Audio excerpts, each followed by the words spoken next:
All right, good evening, sir. Good evening. My name is Abraham Eyekomogba. I am the CEO, Apex Training and Consulting Limited, an organization that is involved in the leadership and human development training programs. Sir, please, briefly, can we meet you briefly? Who is Dr. Charles Apoki? Okay, I'm Dr. Charles Apoki. I was born in 1959, April 27, precisely at Ofuoma in Ogeli North local government area. And I left there in 1963 to come to Warri. I am a medical doctor by training. I am an ordained clergyman. I have a master's degree in public administration. I, in conjunction with my wife, run secondary schools, nursery, primary, secondary schools, one at Ugedi, one at Okwokoko. I am a farmer.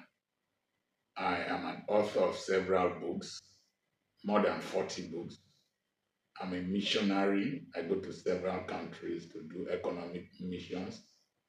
I'm a public speaker, a resource person to several companies, denominations, and state governments. So that's me in brief. I'm married. I'm married to my childhood friend. I met her when she was 19 years old and I was 21. And I told her I would marry her, that I wanted somebody to grow up with. When we were 26, when I was 26 and she was 24, I married her. And we have four children. My eldest son is medical doctor, a surgeon, orthopedic surgeon in Germany. I have a girl that is the administrator of my schools, of our schools. She's married, gave us a beautiful granddaughter.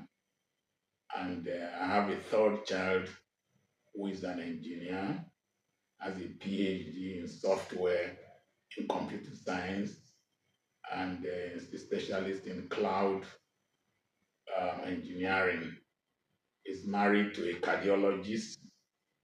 He was a beautiful grandson. And I have a last child who has a master's in strategic marketing.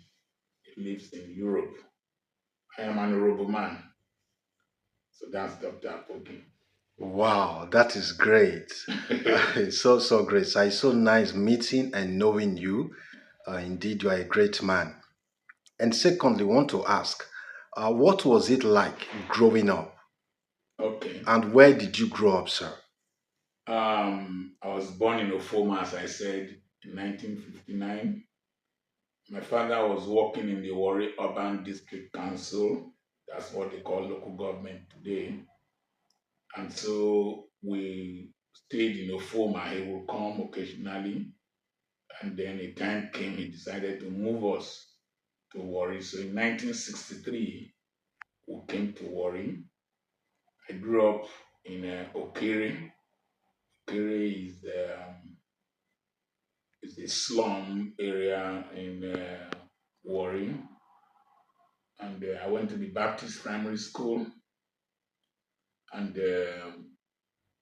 Warri was a nice place then. I could trek to any place, go home at night and all that. Growing up was quite challenging because my parents were illiterate and they were poor. My father was working as a refuse collector. My mother was not just selling cowhide and akamu and all those kind of stuff, pap. And but we had one thing: we had a government that had social justice. I could go to the same secondary school, the same primary school with the children of the elite and return to the mud house where I was living. The house we were living in was made of mud and we had no running water. We drank water from a well in the township. We went to toilets in the bush. When you are going to the toilet, the heaven and earth will be bearing witness. I didn't use tissue paper until I got to the government college really. Never used showers until I got to government college really. But I was brilliant. I was passing.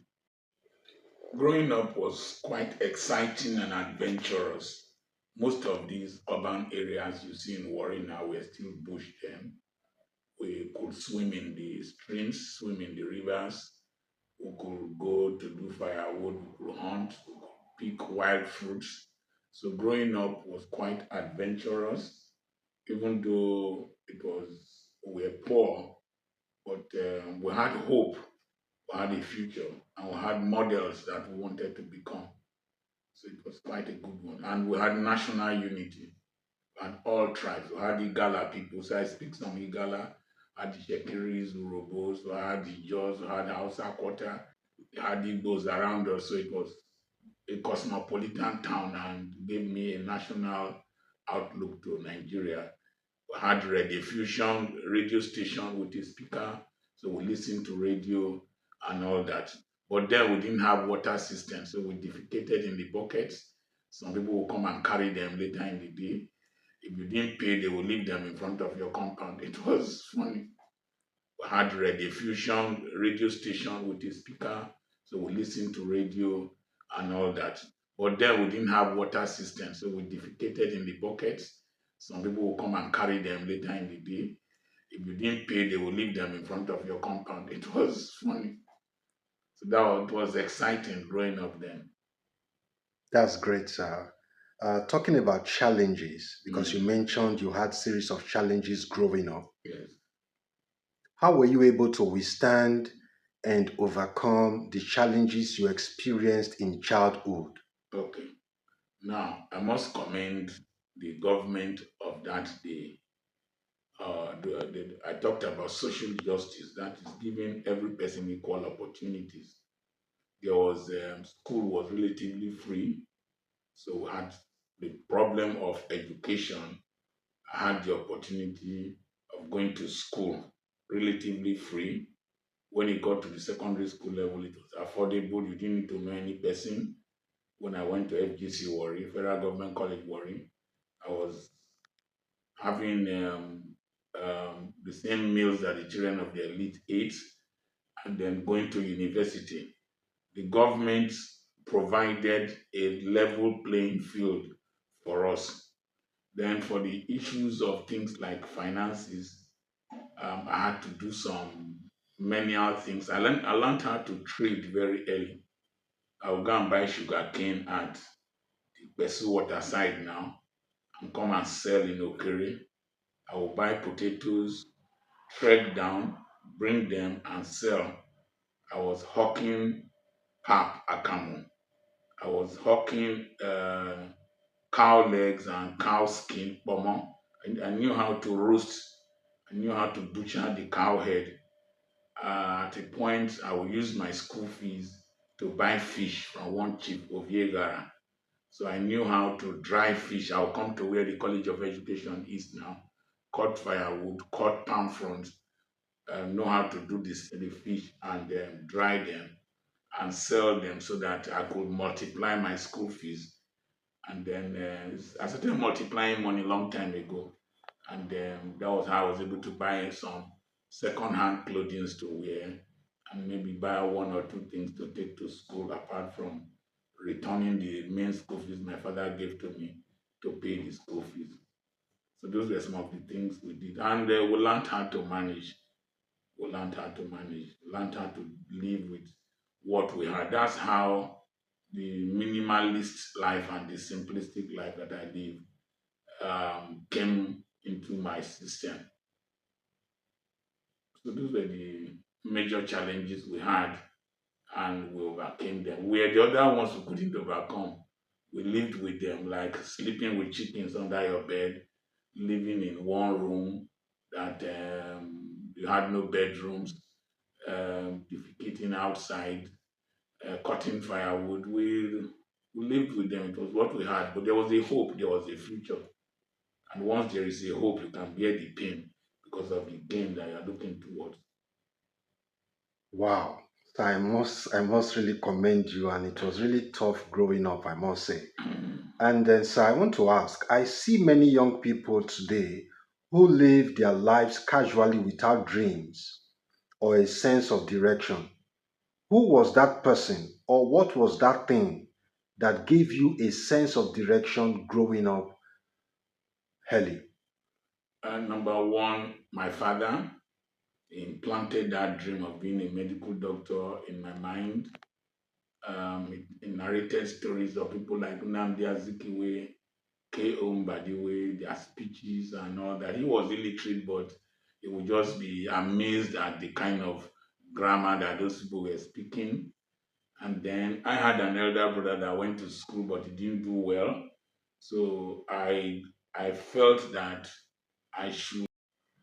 So apart from the fact that my father wanted me to be a medical doctor, I also had one Mr. Apio, a teacher at the Baptist primary school, that carried me with his white bicycle to meet my father and insisted that my father should train me to become a medical doctor.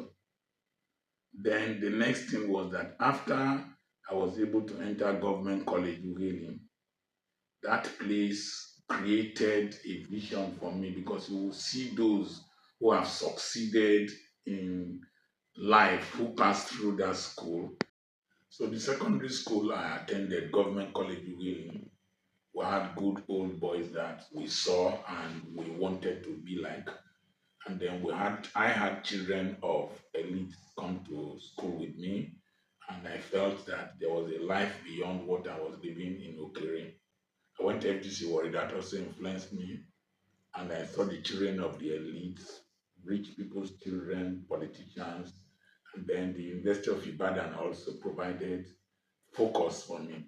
It is not today that people started living casually.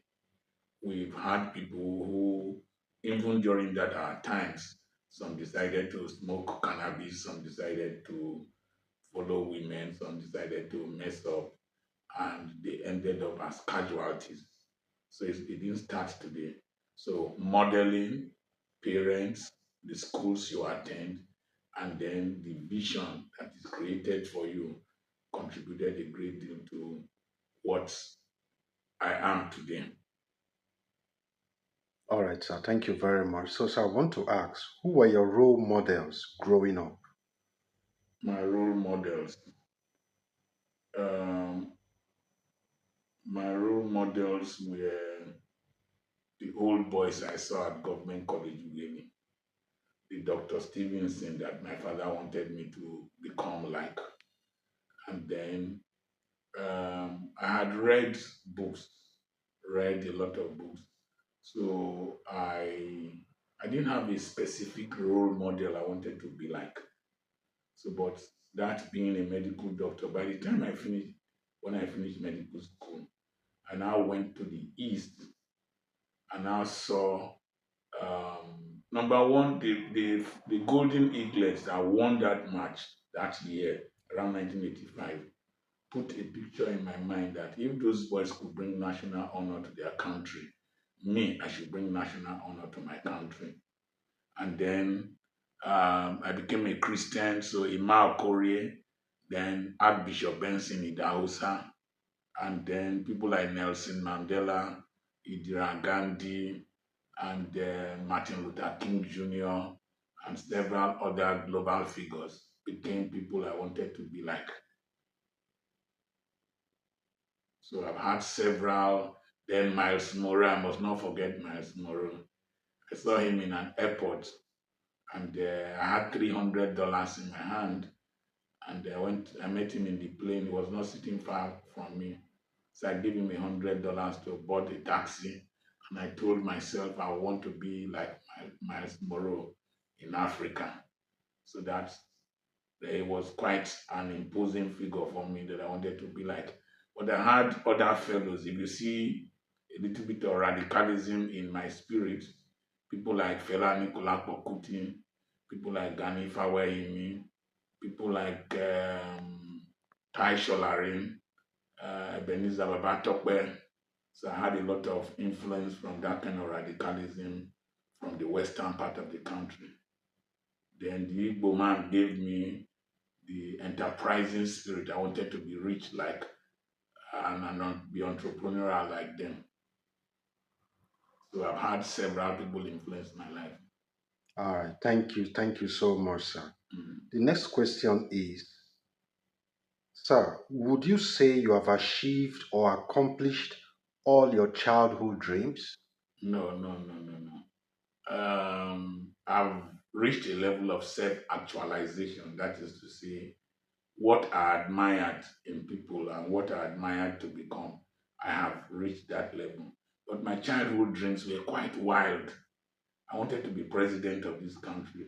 I remember the vivid space.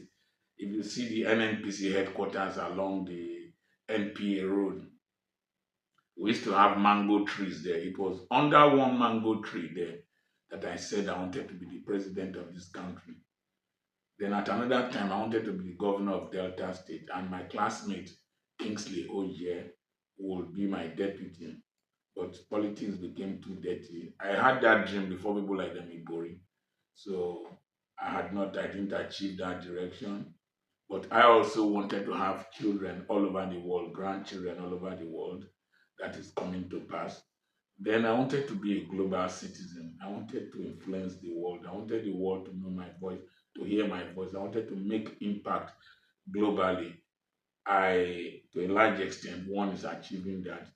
I wanted to travel to so many countries. I did that in the beginning, but now I'm not too traveling is not so much of my passion any longer. Then I wanted to live the kind of life where I don't have to wake up to go to work because somebody compels me. I'm living that. I wanted to live in a suburban area like Ugeli. I'm living that. I want to build that polytechnic and build a specialist hospital. Those are the next dreams that I want to attain in my life. Thank you very much, sir. Welcome. Sir, you've been married for 39 years. Yes.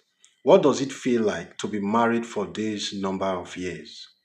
Um, for us to have remained married and still be committed to one another is a great sense of fulfillment.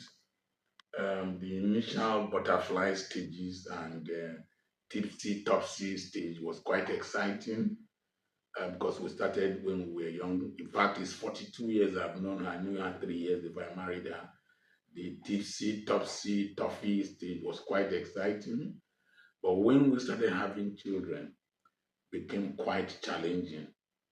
But it has been partnership, partnership. It has not just been romance, it has been partnership in overcoming challenges and achieving set goals and ideals. For that, we have succeeded a great deal. Raised children, attained financial breakthroughs, and had financial independence. It has been founded on principles. But as you got older, you will now find out that the woman becomes more independent and more she's mature, she's an adult, she has a mind of her own. So I decided to do the married but single phenomenon where I gave her independence and I gave myself independence, but we are still married together. The fact is that it has been commitment to each other, commitment to God, commitment to purpose, commitment to raising a family, and commitment to society is is more or less a duty and at the same time a friendship and at the same time fun. So we have had fun. Okay, so I would want you to talk about the place of love and responsibility in marriage. Yeah, I'm not a love man. I don't the toffee aspect of it is attracts you, bonds you, makes you come together, copulate and have children. But it is responsibility that sustains marriage. When my wife had a fracture of the humerus, I was washing her clothes, including underclothing, bathing her, doing things that I needed to do. It was responsibility. When she delivered in those days, I would bath her. I took my deliveries. I would bath her, clean her, stitch her. I would bath babies. I would napkin babies. When she traveled, I would take care of babies. And she has been very responsible for building all our buildings, apart from the one I'm building now. So I believe that sustainability of marriage is more of a responsibility. Thank you very much, sir. You're welcome. So, what would be your advice to couples who are just starting in life? Marriage is a very interesting, challenging venture that two people go into. It is the mindset with which you go into it that will determine whether it will work. If you come with ulterior motives of what you will gain instead of what you will contribute, it does not work. My wife and I have come into marriage with what we can contribute towards making this marriage work. And we also respect each other's privacy and differences. There are things she does not like, I allow her. There are things she knows I do not like, she allows me. Instead of us to keep quarreling, there are times we go our different ways to do our different things, but for the purpose of uniting the family. The concept of husband and wife always wearing the same cloth, doing the same thing, being in the same place creates too much friction for two very energetic and driven, purpose driven people. So they should have some space for each other, create space for each other. And then when you come back together, it makes marriage very interesting. For 3 days, I've been here now. In those days, I used to travel with her everywhere. But now I can't do that. She has her own life to live, she has her own businesses to manage. I have businesses to manage, but she's my wife. So we give gap to each other, and but we are very committed and faithful to each. I've always told, but I don't do adultery, and my wife does not do adultery. But we come across males and females, and we stay apart for some times. When I travel to Australia, I travel to different countries. I stay for days and months, but we don't do adultery. It is responsibility. It is commitment to God, commitment to ourselves, commitment to society, commitment to our children. That's what has kept us going. Marriage is a serious business. Don't mind all these preachers. They just say it's to be enjoyed and not to be endured. It requires the two. You endure it and you enjoy it. It's not ice cream. It's pepper soup.